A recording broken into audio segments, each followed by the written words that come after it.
Hey, welcome back to another video. My name is Pierre-Antoine and Iman Gadzhi and I are building an app called Flozy. After years of working with him, I always have tons of people coming to me and be like, what is it like working with a guy like this? And so in this video, we're gonna go through the 5 main lessons I've learned from working with Iman Gadzhi.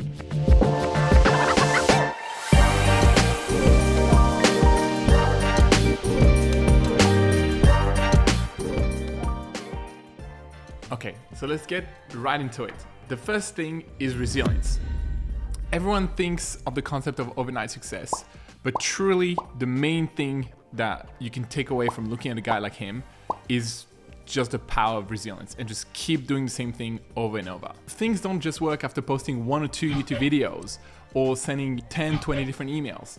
It literally takes hundreds of the same actions, if not thousands of the same action done in a consistent and repetitive manner to see some sort of results. And in fact, if you look at Iman, his literally massive growth on social media over the last few months, it's easy for people to think, oh yeah, overnight success. But then you look at his account and he actually has 452 videos that he's posted over the last 7 years.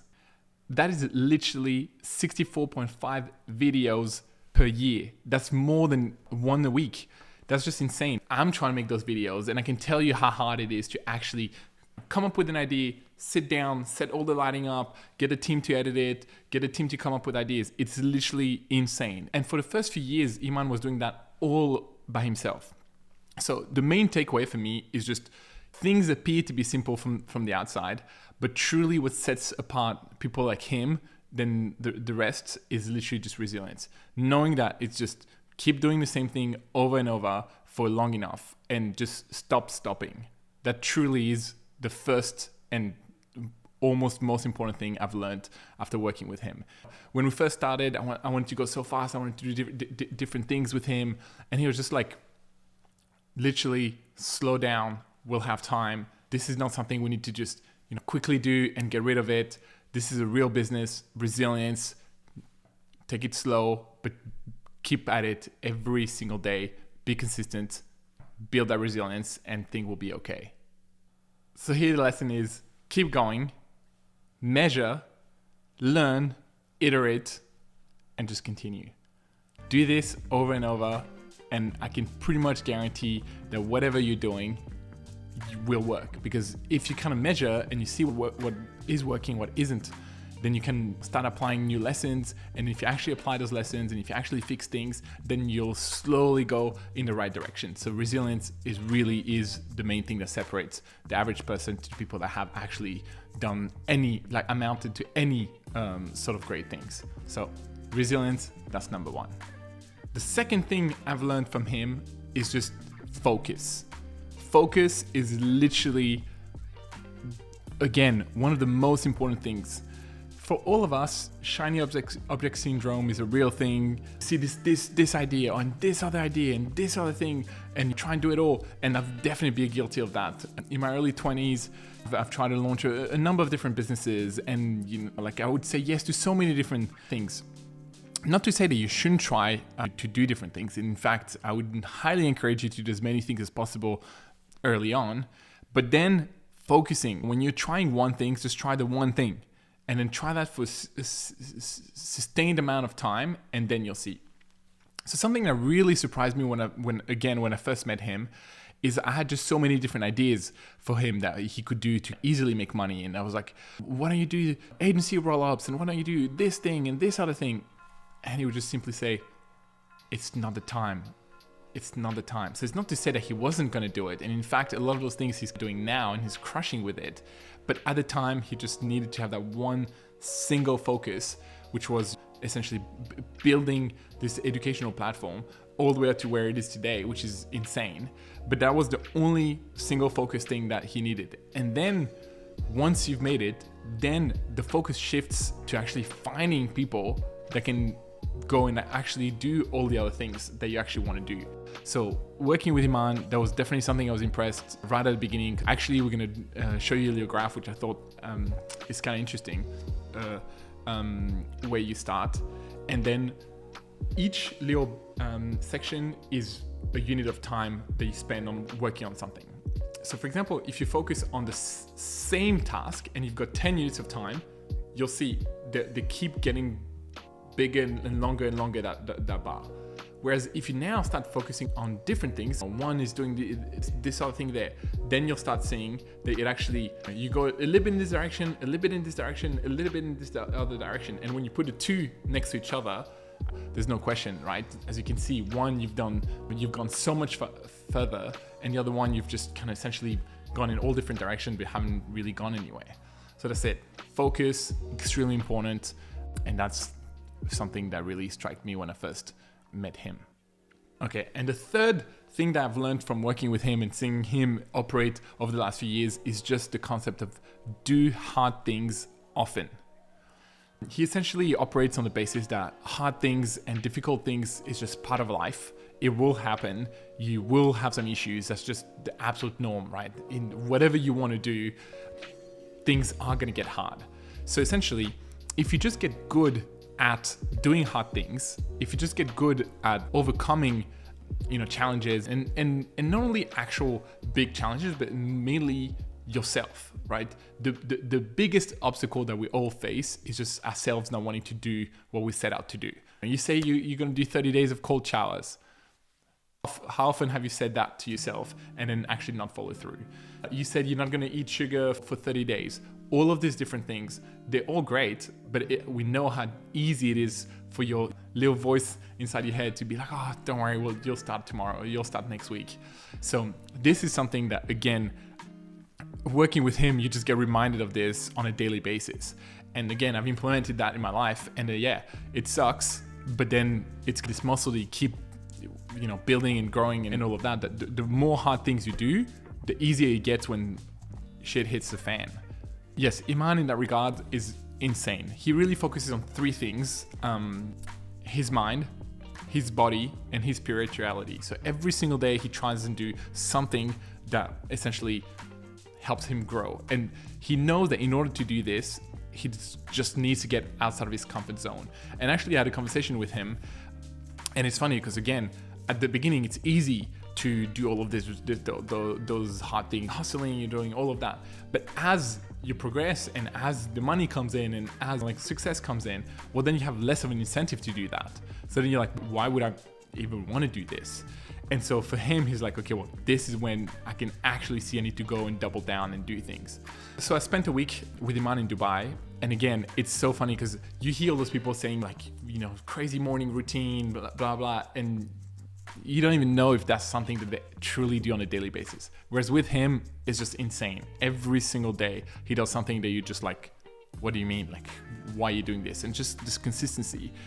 An example of it, so some of the things that he does to really work on his mind, because I guess at the end of the day, in the sport of business, the main thing is your mind, right? Of course, we all need to be healthy, and the more energy you have, the better it will be. But essentially, your mind is pretty much your biggest asset. So for him, he spends a tremendous amount of time every single day just getting better at that. And the way to get better at this for him is meditation. And of course, I'm sure he does tons of other practices in order to get better, but that's the one thing I was able to see on a daily basis. So essentially, there was this room in his house that was pretty much like a closet, like a massive closet. So no windows, no nothing. So absolute pitch black, nothing. He would go in there, close the door, no light, no nothing, and do literally a meditation for sometimes half an hour, sometimes an hour, sometimes even more. And so one day I was like, cool, let me do this as well. And honestly, it's quite rare to be in a place that's completely pitch black. I'm talking zero light from any direction. He'd even taped the bottom of the door or something to just make sure there was no light whatsoever. So that as well, just being completely deprived from light was just kind of weird. So that was already, messing up with your head and stuff. So that, then sitting still, then doing that every single day, just the mental fortitude that he's building in there, I was just mind blown, because I do some meditations here and there, listen to some nice guided YouTube videos and all stuff, which I absolutely recommend all of you to do because it makes a massive difference to my life. But the way he takes it, it's a complete other level, and I highly recommend that you do some of these things. So that's what he does from a mental standpoint. Then he works on his body like quite aggressively as well. Works out like insane, like literally grueling workouts, not just to look pretty. That's the main thing. Like, you know, a lot of people kind of go to the gym and just lift weights to look pretty. He just actually does hardcore things to just get overall like functionally fit. So that sauna as well, insane. Like he would go like for 35 minutes straight. We're all dying in there, but he's just like, again, focused mind, just does the hard thing and does it often. Cold plunges, again, longer than everyone else, all of this stuff. So the main thing here is just every single day he does those hard things, you know, training and boxing and all this stuff. So literally getting punched in the face on a daily basis to just get out of the comfort zone. That's really what he's focusing on. In addition to kind of doing some sort of practice for his spirituality, whether it's, you know, like praying, writing, whatever it may be, just stop negotiating with yourself, do the hard thing, do it often. Okay, the fourth thing here is generosity. I was just mind blown by his generosity, and I was mind blown right at the beginning when I first met him, all the way to kind of now. It's just a constant thing that he keeps doing, which is fairly surprising in the sense that a lot of people like this, they just have so many people come to them and so many people do things that, again, they can't possibly be generous with everyone. But it really feels like he gets out of his way to just do this. One of the big moment for me when I first met him was when he essentially gifted me this really next level pen, which just meant so much. And actually, if you haven't watched it yet, it's in the video. I explained the whole story in the video of how we actually started Flozy. So I put that in the first link in the description. So watch that if you haven't. But essentially, it's not just the monetary aspect of the gifts. Like that almost is completely irrelevant. It's just the fact that he actually spends time to think about something that would make sense for someone. And therefore, it just makes the other person feel like a completely disproportionate amount of kind of like being liked, being thought of, all of this stuff. So the key thing here is just, it's insane the level of disproportionate benefit you can get by being generous with people. I was watching this YouTube video about those two guys that essentially are on Shark Tank at the moment. One of them is like bulking up and stuff, and so he was eating peanut butter every single day, and so just randomly one of the guys just comes in the guy's office and just gives him a jar of peanut butter. And so of course it's not an expensive gift, no nothing, but it just means that that person has thought of the other person, and that will mean way more. And this is something that not only you should use in your personal life, but you should really try and use that inside your business. Really find small moments where you can actually create a moment of delight for the other person. So a few things that are very easy to do here is the easiest is to remember specific details of people's lives and come back to it down the line. Names of their children, birthdays, parents' name, the date on when they started the first business, any of these things. Find a way to like store that somewhere. And so then down the line, you'd be like, for example, remembering what was the favorite drink for someone, or what was the favorite, whatever it may be. Next time you come, you remembered it, you brought that, it will make a disproportionate amount of benefit, not only to that person, but also for you.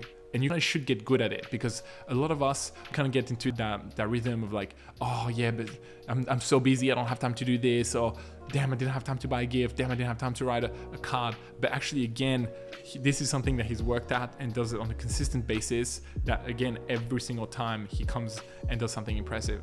Literally as simple as like last week, we were having dinner in London, and I don't even know really how he knew, but the previous week it was my wife's birthday, and we just invited him over for dinner with some friends, like a week later, so completely unrelated to my wife's birthday. But he literally walks in through the door, the biggest Harrods bag I've ever seen, and literally inside it, massive brand new Rimoire suitcase. So just things like this, which is just insane, that the fact that he just even remembered that it was my wife's birthday, that he then essentially got out of his way to go and get the gift. All of this matters a lot. So inside your business, what you can do is really always try and do the same for your clients. Like, no joke, like pretty much no one ever does this sort of thing. So for example, the second someone pays you an invoice, make sure you send them something. It could be as simple as like a book that you think they might enjoy, or a simple handwritten letter with some chocolate. It doesn't matter. It just is something that the average person doesn't do. So truly, you should almost build a habit of doing that for others. Not only that, then it becomes actually fun, And it's actually quite a good use of your time to kind of think of things to essentially delight other people, but also really it will pay itself back in like tenfolds. And in fact, there's a really cool episode of My First Million, the podcast with Rob Dyrdek, where he actually explains his entire system of, how he built pretty much this automated way of doing all of this. So he's got a place where his kind of relationships by friends, family, acquaintances, business network, all of that, and literally has notes on all of those different people. And when it's their birthday, kids, and all of that, and he literally has a team of personal assistants and stuff that would automatically gift stuff to those people, because he would have in advance, at the beginning of the year, they agree on the budget. How much do they give for family members? How much do they give for business acquaintance, whatever, maybe business partners, whatever, and then the type of gift that he likes. And then again, it's all automated, it's all done, and that is like really a big thing. So, okay, and finally, the fifth thing I've learned is just do what you say. So many of us, again, it kind of goes back to the resilience, it goes back to doing the hard things, it goes back to all of it, where we say, okay, I'm going to do 30 days of cold showers, actually do 30 days of cold showers. If you say I'm going to post a YouTube video on a monthly basis, on a weekly basis, try and do that. And I know it's hard, and again, I'm guilty of that, and I try and do it as good as I can. Life gets in the way, but this is really where, because we know life gets in the way, you should really work on making sure that doesn't happen, and that you actually do what you say. Literally, your word should mean something. You should absolutely do everything in your power to just make sure that happens. Even if it's like massive things, right? Like, for example, when Iman originally said he wanted to build 1,000 schools, that sounds crazy. And at first you're like, yeah, as if, like, come on, dude. But now, again, a few years later, 10 schools plus actually being built, thousands of students going into those schools, and every single year there's more school being built, that you're like, okay, well, anyway, at least he's doing what he says. Whether he'll hit the goal or not, who knows? But at least he's literally sticking to his words and putting essentially the processes in place to try and achieve what he says. Because it's not guaranteed that you can always achieve what you say, right?